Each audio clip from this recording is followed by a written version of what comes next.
Total, posibleng pagbayarin na lang ng hanggang 60 milyong pisong danyos ang US Navy dahil sa pagsadsad ng USS Guardian sa Tubataha Reef. Lumalabas kasi na ang lawak ng pinsala ng pagsadsad, kalahati lang ng naunang pagtaya ng 4,000 metriko kwadrado. Saksi si Rafi Tima. Mahigit 2,000 square meters lang at hindi 4,000 square meters batay sa inisyal na pagsusukat ang bahagi ng Tubataha Reef na nasira sa pagsadsad ng USS Guardian nitong Enero.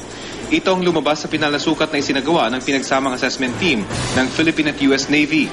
Dahil dito, kailangan magbayad ang US Navy ng danyos na mula 50 million pesos hanggang 60 million pesos base sa nakasaad sa Republic Act 10067. Based on the law, the total fines will be between 50 and 60 million pesos.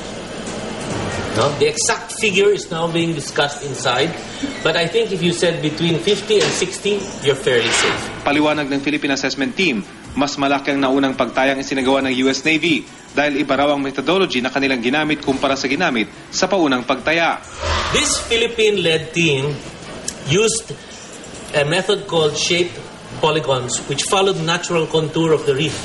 And since they use shaped polygons, they reinforced this with aerial photography and GPS readings, and were able to determine the actual area of damage.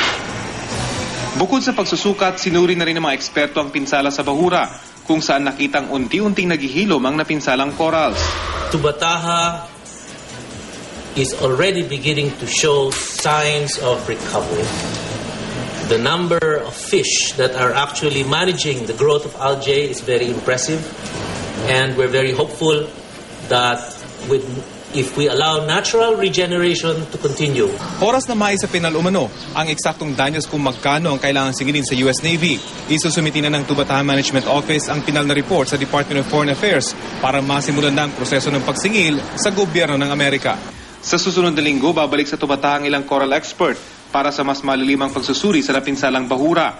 Pero sa ngayon, masaya raw ang Philippine Assessment Team na hindi malaki ang pinsalang idinulot ng pagsadsad ng USS Guardian sa kilalang UNESCO World Heritage Site at tila hindi ito nakaapekto sa ugnayang pangdepensa sa pagitan ng Pilipinas at Amerika. Kanina, pinasinayaan ng US-Philippine Balikatan Exercises kung saan mahigit 8,000 Filipino at US personnel ang lalahok sa pagsasanay hanggang April 17. This exercise focuses on the interoperability of both of our forces.